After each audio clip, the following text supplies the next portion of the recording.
baik ya. Kita semua dapat berkumpul pada bagian kali ini. Lalu salam, semoga tetap tercurahkan kepada bagian kita, yakni Nabi Muhammad Sallallahu Alaihi Wasallam. Sebelumnya izinkan perkenalkan kami dari kelompok 2 yang beranggotakan 5 orang. Nah, saya Indah sebagai komandan yang pertama, kemudian ada Daniel Mubarok sebagai komandan kedua, kemudian ada Indiana yang pertama sebagai komandan ketiga, dan juga ada Ade Fitriani sebagai komandan yang keempat, dan Kang Laki sebagai komandan kelima. Baik, untuk mengefektifkan waktu, mari kita mulai presentasi kali ini dengan bacaan basmalah bersama-sama.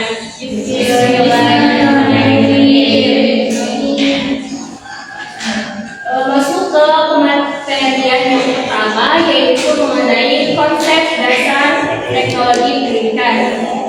Nah, teman-teman, sebelum kita masuk ke dalam teknologi pendidikan lebih dalam lagi, kita harus tahu hal yang paling dasar yaitu tentang konsep.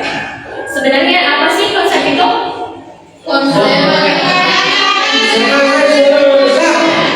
Ya, benar ya. Jadi konsep itu adalah suatu gambaran atau ide umum tentang sesuatu. Nah, jadi konsep ini akan membantu kita dalam memahami dan menyampaikan serta mengembangkan suatu informasi dan pengetahuan. Nah, ketika kita mengatakan atau ditanya tentang buah, pasti kita akan tertuju pada macam-macam buah. Itu contohnya seperti apa?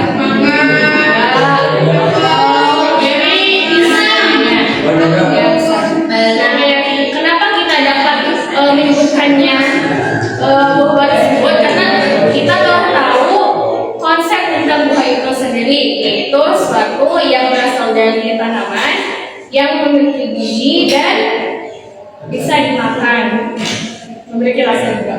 Nah, jadi konsep itu sangat penting sekali dan akan menjadi dasar berpikir manusia. Nah, apabila kita kaitkan dengan teknologi pendidikan, kita bisa lihat di layar di sini diilustrasikan dengan pohon.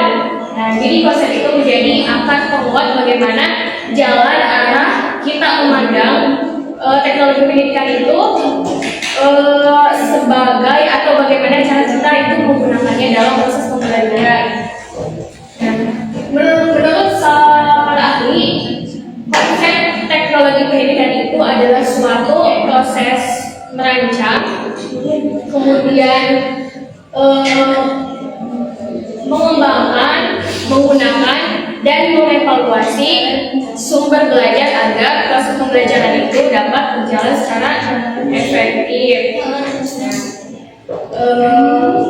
Tapi kebanyakan orang konsep tentang pendidikan itu hanya terbatas pada alat saja. Nah, itu adalah hal yang sedikit keliru karena makna dari teknologi pendidikan itu sangatlah luas.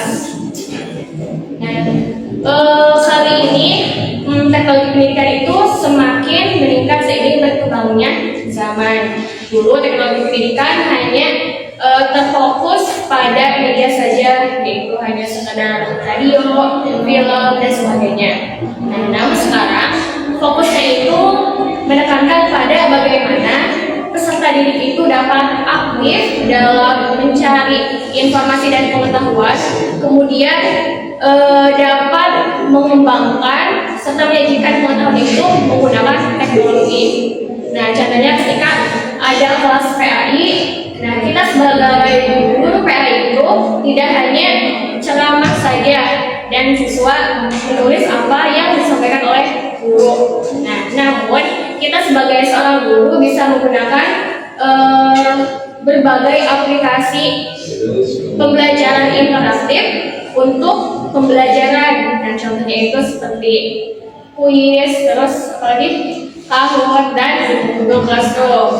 Nah, Ada juga ketika kita ingin menyampaikan materi tentang SKI atau apa, kita bisa menggunakan video pembelajaran interaktif. Nah, kemudian si peserta didik itu melakukan diskusi dari apa yang dia tonton atau membuat presentasi di kelas dengan menggunakan PowerPoint. Nah, jadi kesimpulannya konsep dasar dari teknologi pendidikan itu bukan hanya sekedar alat atau benda yang digunakan untuk proses pembelajaran, melainkan suatu sistem pembelajaran yang terencana dan membantu dalam proses pembelajaran. Untuk materi selanjutnya yaitu tentang paradigma dan pemikiran tentang teknologi pendidikan yang akan dijelaskan oleh saudara.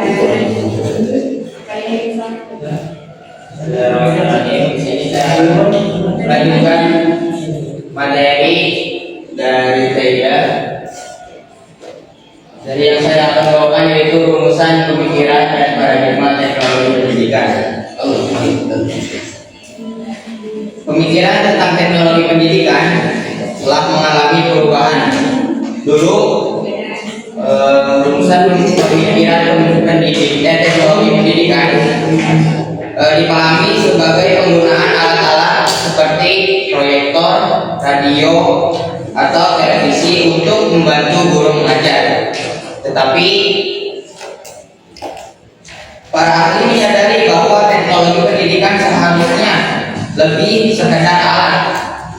Wibowo dan Kusuma menjelaskan bahwa menurut organisasi ahli teknologi pendidikan internasional, teknologi pendidikan adalah cara sistematis untuk membantu belajar dengan lebih baik melalui penciptaan, penggunaan, dan pengelolaan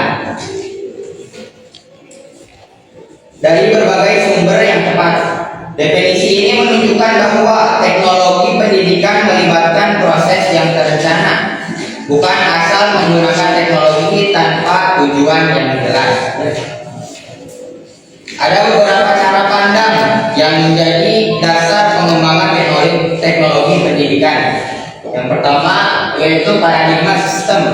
Paradigma sistem adalah paradigma yang memandang pembelajaran sebagai suatu kesatuan yang saling berhubungan. Hidayat dan Rahman menjelaskan bahwa dalam paradigma ini pembelajaran dilihat sebagai sistem yang terdiri dari berbagai bagian seperti tujuan pembelajaran, materi pembelajaran, metode pembelajaran, dan juga media pembelajaran.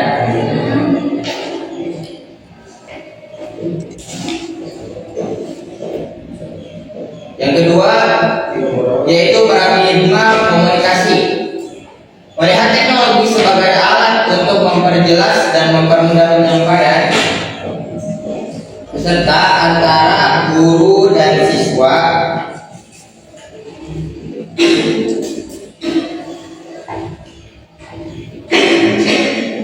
Pendidikan memandang bahwa teknologi berperan sebagai media atau jembatan yang membantu proses penyampaian pembelajaran dari guru kepada siswa agar jelas, menarik, dan juga mudah dipahami.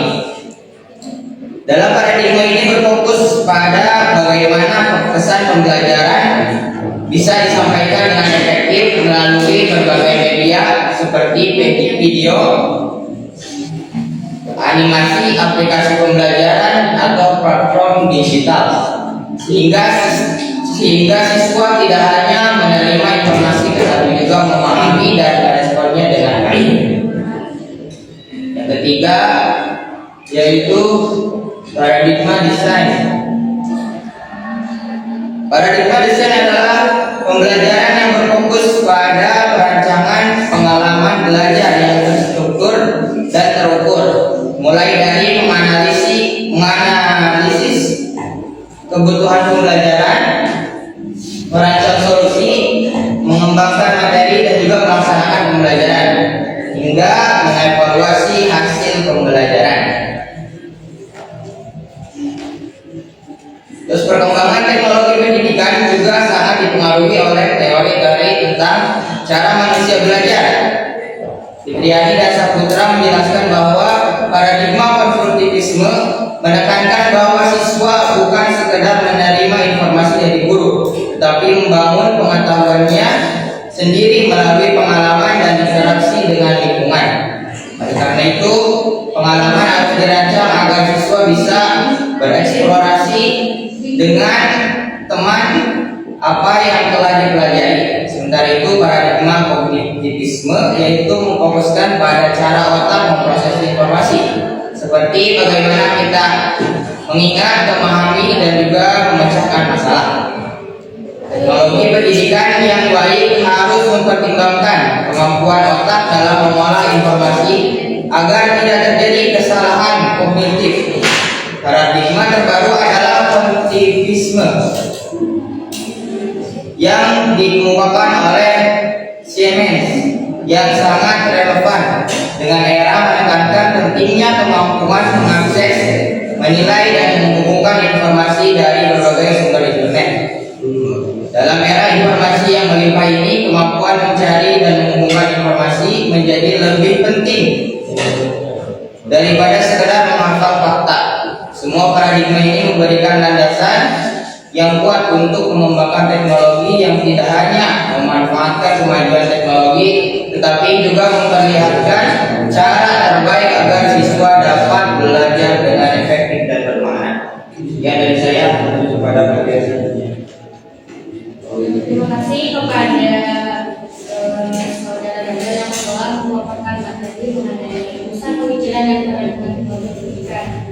Untuk selanjutnya yaitu tentang spesifikasi pemahaman makna dan potensi teknologi pendidikan yang akan disampaikan oleh saudara Diana Pratama. Padanya disilakan.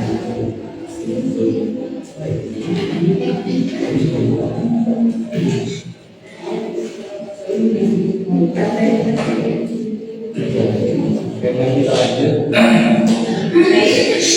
Hari ini mari kita bahas sesuatu yang sering kita pakai, namun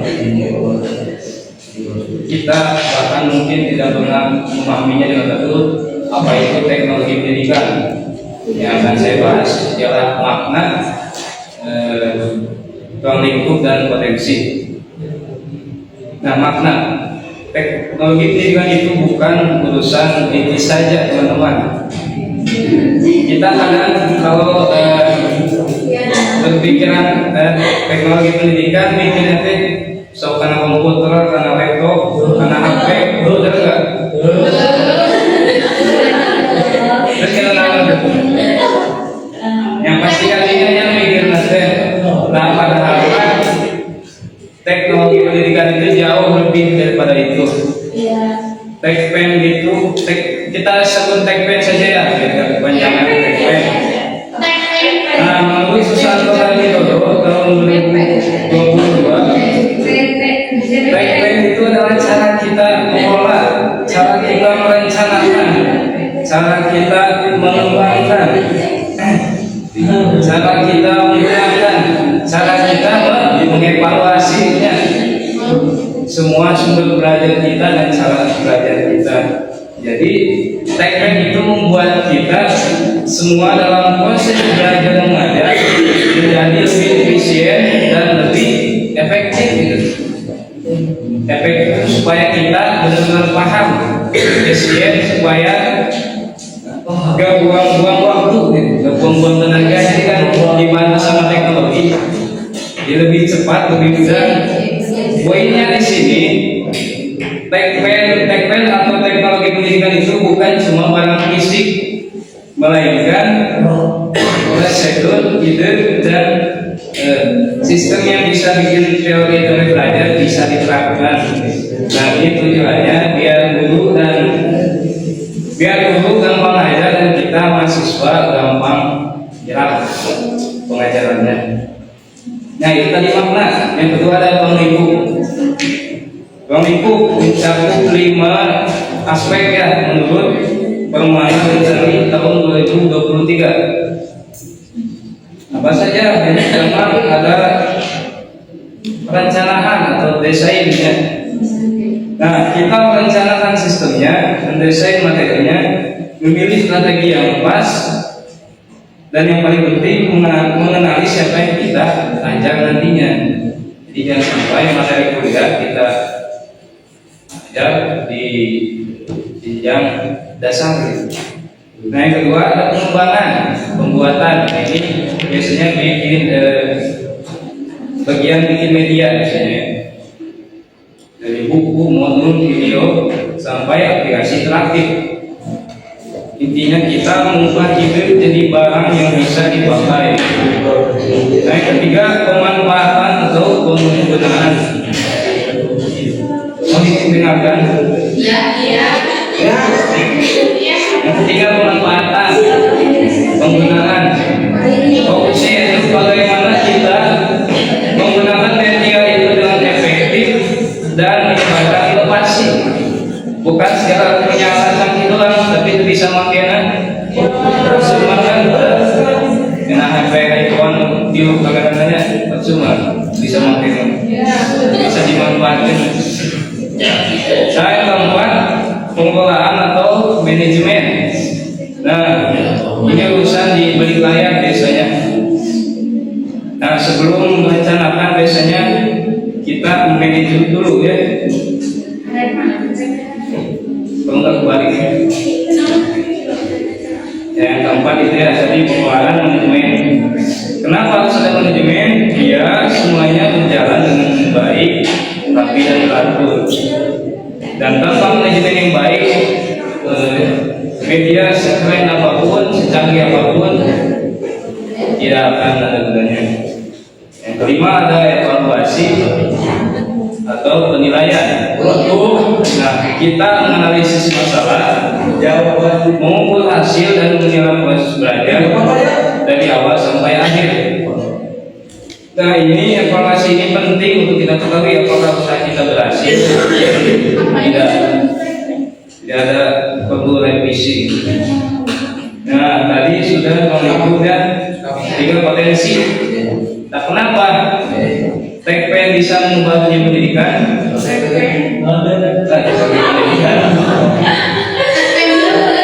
Jadi TKP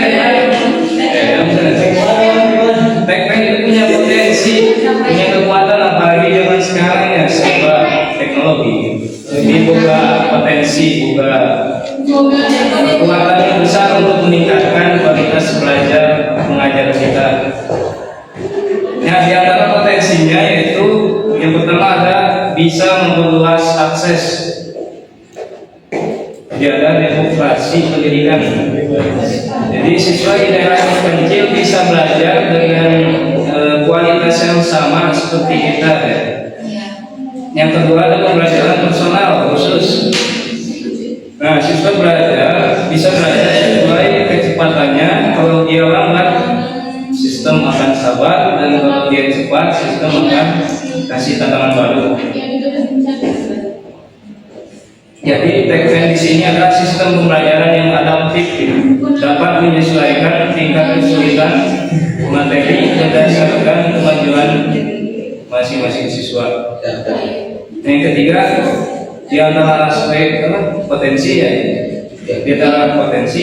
Yang ketiga adalah belajar jadi seru, jadi asik, lebih menarik. Kalau kita menggunakan teknologi pendidikan, lebih interaktif, ada game edukatif dan lain-lain. Sehingga belajar tidak lagi hanya duduk dan mendengarkan. Yang keempat, kolaborasi atau kerjaan kelompok yang makin mudah gitu. Ya, misalkan kita bisa mengerjakan tugas teman-teman melalui Zoom, apa?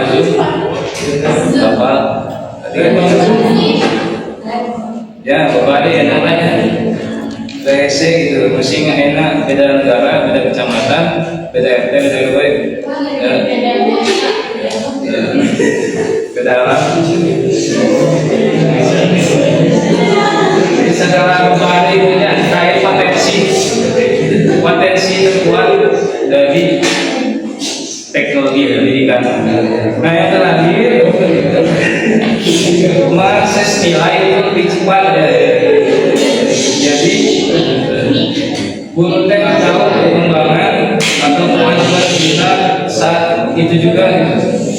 Kalau kita lagi bingung, kita bisa tahu, bisa hanya dekat dosen melalui WA atau IG-nya. Menjelaskan nilai melalui tugas kembali tinggal bisa. Jadi kesimpulannya dari yang potensi ini, dengan semua potensi ini, teknologi pendidikan membuat pendidikan dari yang tadinya cuma fokus ke guru menjadi kita dari mahasiswa atau siswa. Dari pembelajaran, dari penilaian yang hanya di akhir pembelajaran menjadi penilaian yang berkelanjutan sepanjang proses belajar berjalan. Nah, ini adalah kunci dari belajar yang pasif menjadi aktif.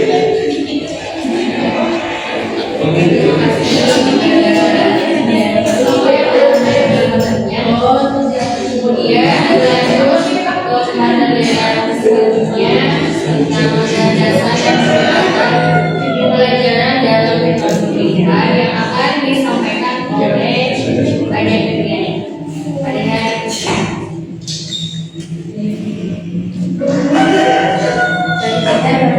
materi dari yang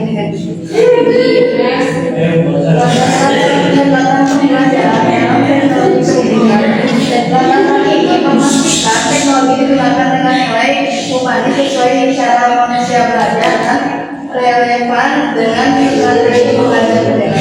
Yang pertama itu adalah filosofis. Nah, jadi filosofis itu teknologi yang digunakan untuk kebaikan dan kemanusiaan.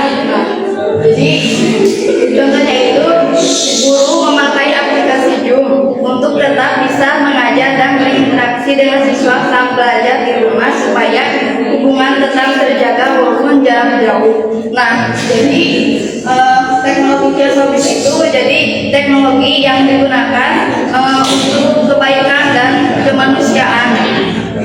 Nah, kemudian ada lagi yang kedua itu psikologis. Nah, psikologis itu teknologi yang digunakan sesuai dengan cara siswa belajar. Nah, contohnya itu teknologi dipakai supaya siswa lebih mudah memahami pelajaran sesuai cara mereka belajar dengan ada yang suka melihat, mendengar atau menggunakan langsung. Nah, jadi teknologi psikologis itu jadi sesuai dengan kemampuan siswa. Jadi maunya gimana gitu belajar materi. Mau dengan misalkan resep materi menggambar, resep materi menggambar. Nah, jadi bisa dilihat dari langsung di YouTube. Nah, kemudian yang ketiga pedagogis. Nah, pedagogis, landasan pedagogis. Teknologi digunakan agar guru bisa mengajar dengan cara yang aktif, kreatif, dan adil untuk semua siswa. Nah, jadi kalau landasan pedagogis itu jadi seorang guru itu mengajar itu tidak hanya dengan ceramah saja, tetapi bisa dengan memakai PPT, jadi PPT. Nah, kemudian teknologi membantu guru mengajar dengan cara menarik, bisa diikuti semua siswa, bukan hanya ceramah biasa. Contohnya, guru menggunakan PowerPoint atau Canva supaya tampilan pembelajaran lebih menarik. Jadi bosan gitu. Nah, jadi ceramah juga, jadi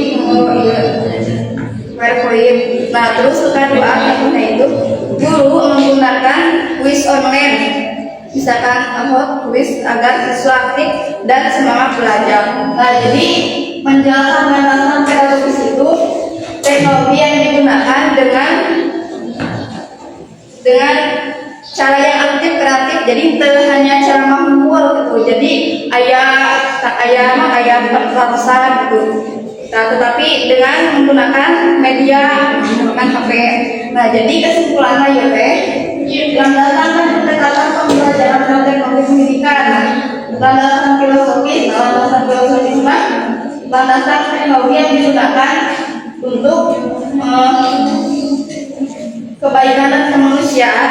Tapi dia psikologisme teknologi yang digunakan dengan sesuai dengan siswa gitu mengajarnya gitu. nggak sesuai penerapan pedagogisme. Jadi teknologi yang digunakan dengan cara yang menarik gitu. Jadi tidak hanya ceramah saja. Cukup sekian yang saya sampaikan. Terima kasih kepada dosennya yang telah melakukan. Kemudian dilanjut kepada pelajaran mana yang nanti yaitu Bapak ini yang akan menjelaskan kebutuhan dari teknologi pendidikan. Adanya di Assalamualaikum warahmatullahi wabarakatuh. Materi selanjutnya yaitu mengenai kebutuhan dan implementasi teknologi pendidikan. Di era yang serba canggih ini, yang namanya teknologi, yang namanya pendidikan itu sangat membutuhkan teknologi karena ada beberapa alasan kebutuhan. Yang pertama yaitu mendukung keterampilan abad 21. Nah, dunia kerja saat ini sangat membutuhkan keterampilan abad 21. Yang mana abad 21 itu, keterampilan abad 21 itu tidak hanya dapat dilangsungkan secara hafalan ataupun metode ceramah saja, tetapi pada abad ke-21 itu harus berpikir kritis, harus mampu berpikir kritis, kemudian kreativitas dan juga mampu bekerja sama. Kemudian alasan kebutuhan yang kedua yaitu personalisasi belajar. Jadi setiap siswa itu memiliki kemampuan yang berbeda, kemudian memiliki latar belakang yang berbeda. Jadi dengan adanya personalisasi belajar itu memudahkan siswa dalam proses pembelajaran. Jadi siswa itu bisa menyesuaikan proses pembelajarannya yang paling nyaman menurut dia. Kemudian alasan yang ketiga yaitu adaptasi pasca pandemi. Kita mengambil contoh ketika pandemi COVID-19. Nah, pada saat itu kita belajar tidak seperti biasanya. Kita itu belajar tidak tatap muka, tetapi kita belajar secara luar biasa, luar dari kebiasaan, yaitu tidak secara langsung. Nah, di situ kita menggunakan alat bantu atau media teknologi. Nah, jadi sistem pendidikan itu harus mampu memberikan pembelajaran secara jarak jauh.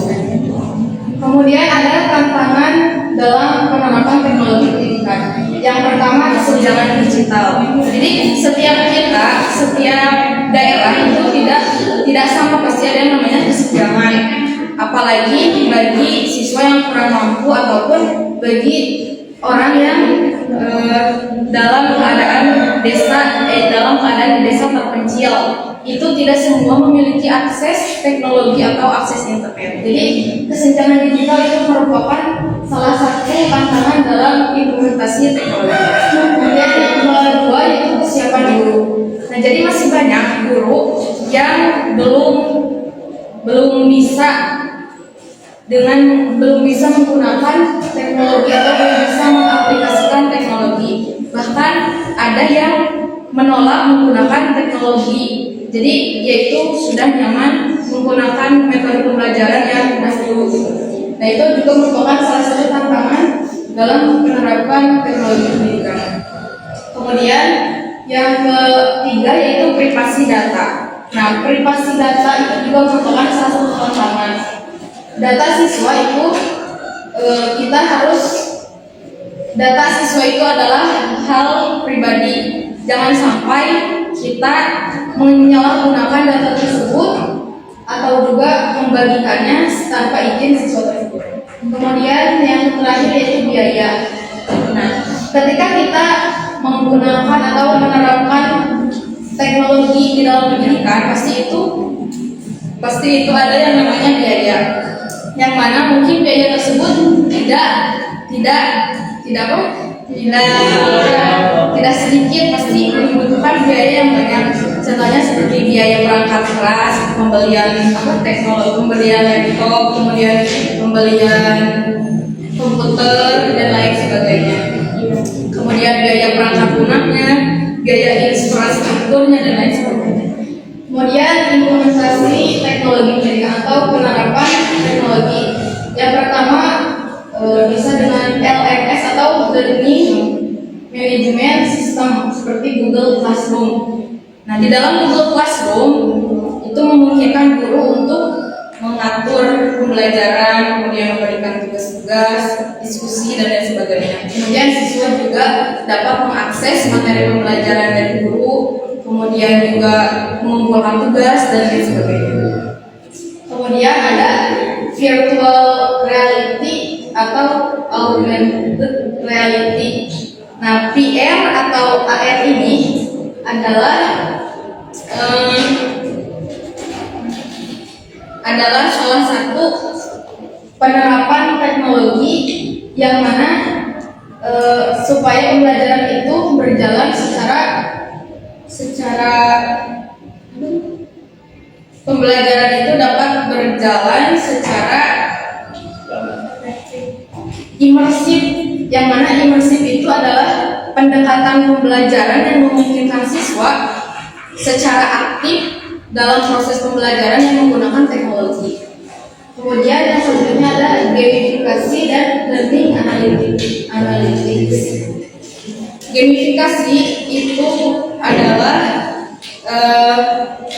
salah satu penerapan teknologi permainan di dalam sebuah pembelajaran. Contohnya seperti tujuannya untuk meningkatkan motivasi siswa, kemudian pembelajarannya lebih menyenangkan dan siswa lebih tertarik lagi dengan pembelajaran tersebut. Contohnya seperti sistem poin.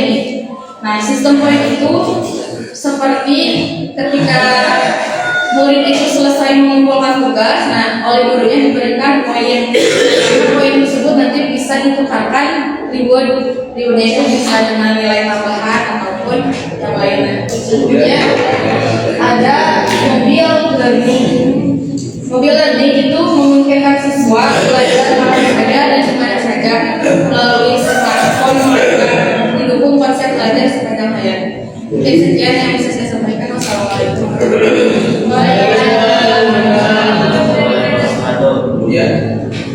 Alhamdulillah, pemaparan materi dari kelompok kami selesai. Jadi kesimpulan yang dapat kita tarik bahwa teknologi pendidikan itu adalah suatu sistem yang terpadu yang mencakup perancangan, pengembangan, pemanfaatan dan pengelolaan serta evaluasi pembelajaran.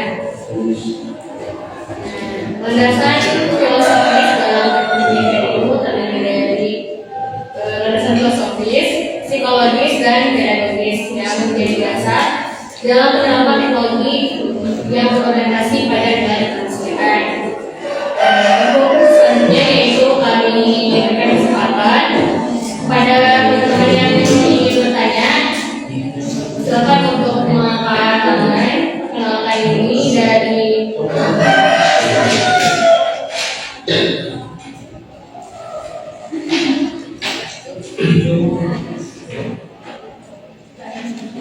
yang bertanya? Silakan. Coba lihat dulu.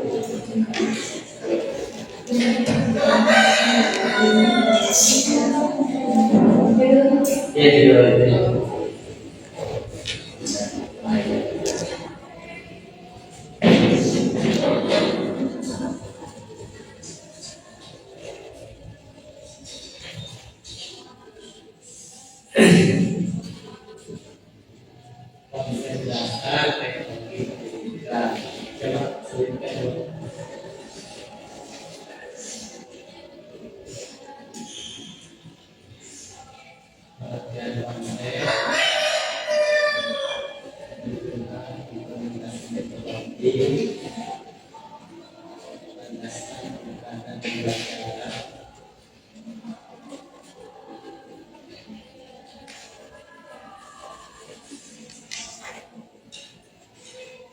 Kemudian nanti pas tes kebutuhan dan implementasi teknologi pendidikan itu berhubungan dengan dari aplikasi alat yang sudah digunakan oleh pendidikan, apakah lebih efektif atau tidak, apakah lebih bagus, ukurannya apa saja, ini yang nanti ada yang sudah dulu kan. tidak ada pertanyaan? Nomor 3 dan 4 terdapat masing-masing yang menjadi dasarnya tentang alat atau aplikasi yang mampu merubah yang hebat untuk menjamin mutu pendidikan. Nomor 3 dan 4. Kalau nomor 5 tadi tinggal membuat video yang tentunya nomor 1 pengertian, nomor 2 tentang PowerPoint. Sudah, tidak ada pertanyaan? Boleh ditutup. Kalau tidak ada, Terima kasih kepada teman-teman yang telah menerima.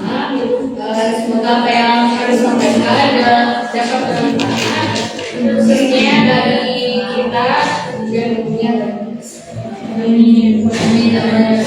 Sebagai closing statement, bahwa teknologi itu bukan menjadi pengganti guru, tetapi sebuah alat yang membuat Anda belajar. Nah, mari bersama mewujudkan pembelajaran yang aktif, inovatif, kreatif, efektif, dan menyenangkan. Kami dari kelompok 2 undur diri. Mohon maaf atas segala kekurangan dan kesalahannya. Wassalamualaikum warahmatullahi